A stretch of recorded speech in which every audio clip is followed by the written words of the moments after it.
బాగా డబ్బున్న వాళ్ళు. క్యాథరిన్ వాళ్ళ ఒక్కగానొక అమ్మాయి. సంతోషమైన కుటుంబం.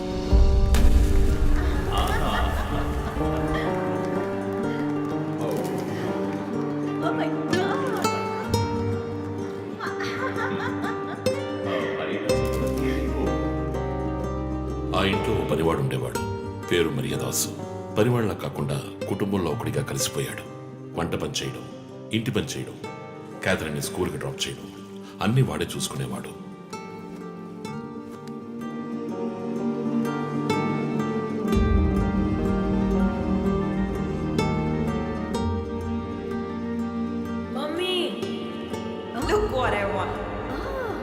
Good. I have to go. Bye. Good show, Kathy. Keep it up. Good. బాగా బిజీగా ఉన్న పేరెంట్స్ దగ్గర దక్కని ప్రేమ, అభిమానం క్యాథరిన్కి మరియదాస్ దగ్గర దక్కాయి.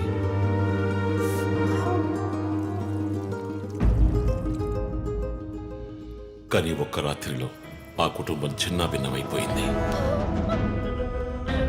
క్యాథరిన్ హత్యకు గురైంది. మరియదాసు పరారయ్యాడు. ఇంట్లో ఉన్న డబ్బు, నగలు దొంగిలించబడ్డాయి. పోలీసులు మరియదాసుని సస్పెక్ట్గా డిక్లేర్ చేసి కేసు ఫైల్ చేశారు. వారం అయినప్పటికీ మరియదాస్ ఆచూకీ తెలియనందువల్ల విక్టిమ్ని పూడ్చిపెట్టి కేసు క్లోజ్ చేశారు. 2 వారాలు అంతా సర్దుమణిగింది.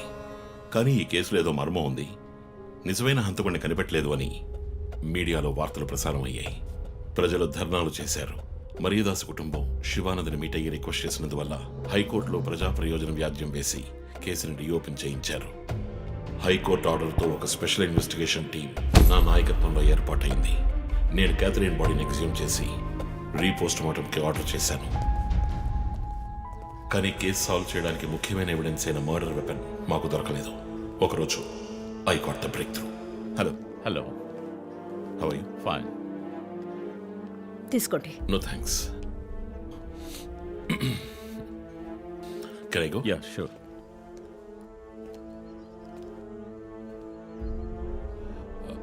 ఓ, మీరు గోల్ఫ్ ప్లేయరా? Yes sir. ఏ క్లబ్లో ఆడుతున్నారు? గచ్చిబౌలి క్లబ్లో. నేను race club player. Just beginner. మీ అంత కాదులేండి. అడిగిన ప్రశ్నలకు మాత్రం ముక్తసరిగా సమాధానం చెప్పారు. కూతుర్ని పోగొట్టుకున్న దుఃఖంలో ఉన్నారని నేను పెద్దగా పట్టించుకోలేదు. అప్పుడే ఒక విషయం గమనించాను. ఒక గోల్ఫ్ కిట్లో 16 క్లబ్బులుంటాయి. అన్నీ ఇంచుమించు ఒకేలాగుంటాయి.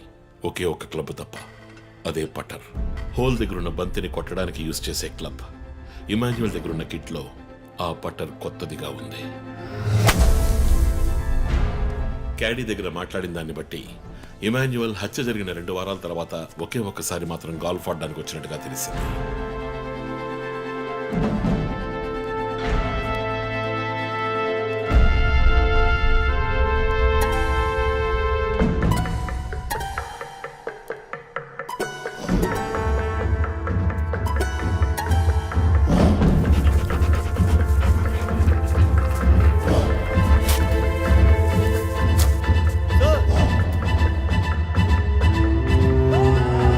అనుమానం వచ్చిన చోట తవ్వగా దొరికిన గోల్ఫ్ పటర్ మేక్, ఫింగర్ ప్రింట్స్ బట్టి చూస్తే అది ఇమాన్యువల్ కి చెందిన మిస్సింగ్ పట్టర్గా తేలింది.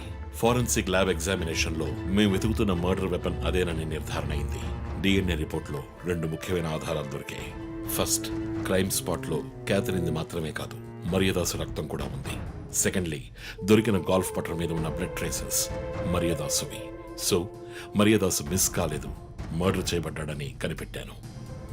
పెథాలజీ రిపోర్ట్ ప్రకారం ఆ అమ్మాయి చనిపోవడానికి ముందు సెక్స్లో పాల్గొన్నట్టుగా కన్ఫర్మ్ అయింది. స్పర్మ్ డిపాజిట్లో ఉన్న డిఎన్ఏ మరియదాసు డిఎన్ఏతో మ్యాచ్ అయింది. కేసు సాల్వ్ చేసేసాం.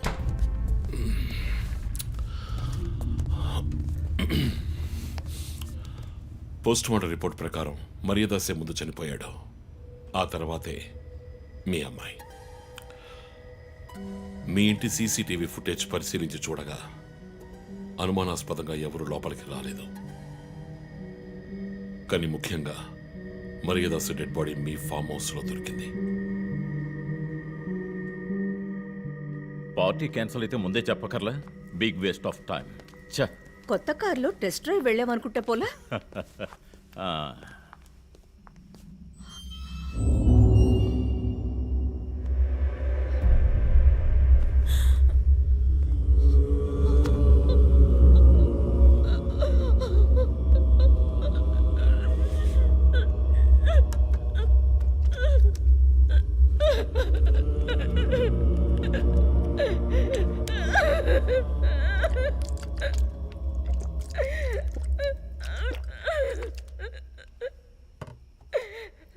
క్షమించండి అమ్మా.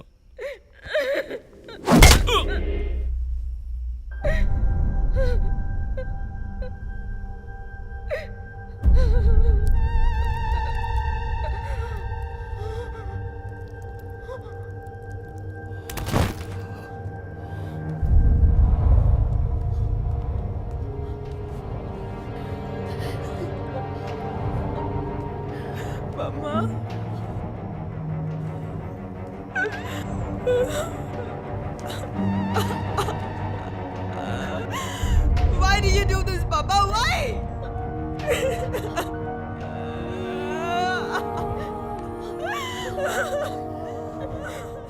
నీకేం తక్కువ చేశాం కానీ నీకేమైనా పిచ్చి పట్టిందా?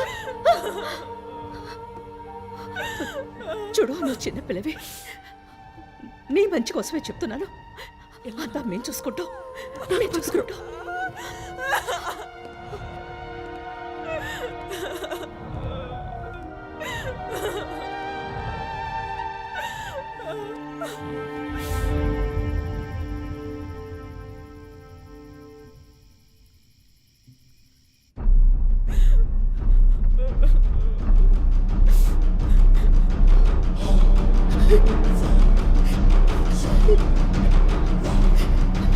I'm gonna call the police.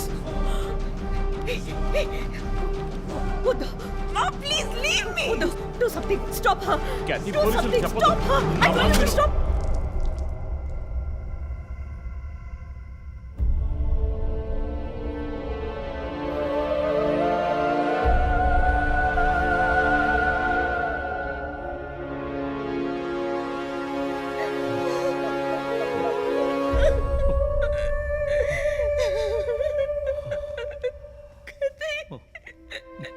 Emmanuel సొసైటీలో చాలా గొప్ప వ్యక్తి, హైలీ ఇన్ఫ్లుయెన్షియల్. ఆ హత్యని కవరప్ చేసి క్రైమ్ సీన్ క్లీన్ చేసేశారు. డబ్బు నగలు దొంగలించబడి క్యాథరిన్ హత్య చేయబడిందని కేసు క్లోజ్ చేసేశారు. నేను ఇన్వెస్టిగేట్ చేసిన తర్వాతే నిజాలు బయటపడ్డాయి. సార్, ఒక తండ్రిగా నా పరిస్థితి ఆలోచించండి సార్. 16 ఏళ్ళు నిండని పిల్ల సార్. ఇంట్లో ఉన్న పని వాడితో కోపంలో ఆ పని చేశాను సార్. మరీదాస్ రేప్ చేసి చంపేశాడు. ఆ కోపంలో నేను వాడిని కొట్టి చంపేశాను. అలా మీరు రిపోర్ట్ మార్చి రాయండి సార్. ఆల్రెడీ నా కూతురు గురించి ఏమేమి రాస్తున్నారో తెలుసా మీకు? టీవీ ఆన్ చేయడానికి భయపడుతున్నాం. రోజు మీడియాలో నా కూతుర్ని చూపించి రేప్ చేసినట్టు ఎలాంటి ఎవిడెన్స్ లేదు. వాళ్ళిద్దరూ ఇష్టపడే అలా నడుచుకున్నారు. అటాప్సీ రిపోర్ట్ క్లియర్గా చెప్తోంది. మీరిద్దరూ కలిసి ఎవిడెన్స్ని సప్రెస్ చేశారు. డాక్టర్ రమ్యతో కూడా దీని గురించి మాట్లాడాను. ఆవిడ కలెక్ట్ చేసిన డిఎన్ఏ ఎవిడెన్స్ చాలు మిమ్మల్ని కన్విట్ చేయడానికి. నేను డిఎన్ఏ రిపోర్ట్ మార్చి రాయిస్తాను. నాకు కనెక్షన్స్ ఉన్నాయి. అది నాకు వదిలిపెట్టండి. ఆ శాంపుల్ని బట్టి రిపోర్ట్ మార్చి రాయండి. మీకు ఎంత డబ్బు కావాలన్నా ఇస్తాను. ఇండియాలో, విదేశాల్లో. జస్ట్ అకౌంట్ నెంబర్ చెప్పండి. సార్, మేమిద్దరం సిటీలో లీడింగ్ ఆర్కిటెక్ట్స్. మా రెప్యుటేషన్ ఏం కావాలి? అవమానం sir. We have done right. Yeah, we're done. You have to face the consequences. నా దగ్గరే దాచిపెట్టారు కదా సార్. చెప్పకూడని విషయాలన్నీ చెప్పి ఇలా ఇరుక్కున్నారే సార్.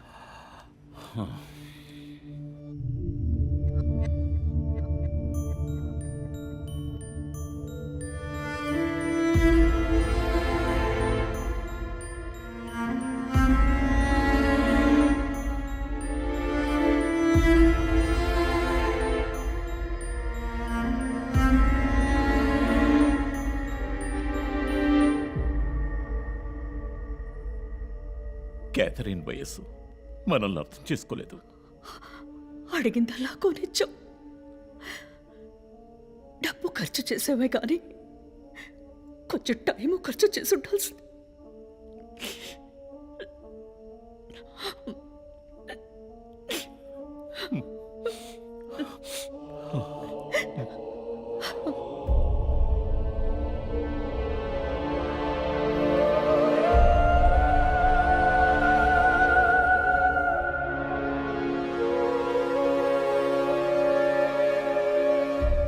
సో నీ థియరీ ఏంటి? శివానంద్, డాక్టర్ రమ్య, విష్ణు, ఆ తర్వాత నేను, మా నలుగురిని కనెక్ట్ చేసే కేసు ఇది. ఈ కేసు వల్ల బాధించబడ్డ ఎవరో ఒకరే సస్పెక్ట్. ఎవరు? ఆ కుటుంబంలో అందరూ చచ్చిపోయారు కదా. రిలేటివ్స్, వాళ్ళ చావు వల్ల బాధించబడ్డ ఎవరైనా ఒకళ్ళు? వాళ్ళు చచ్చిపోయి 3 ఏళ్ళు అయింది.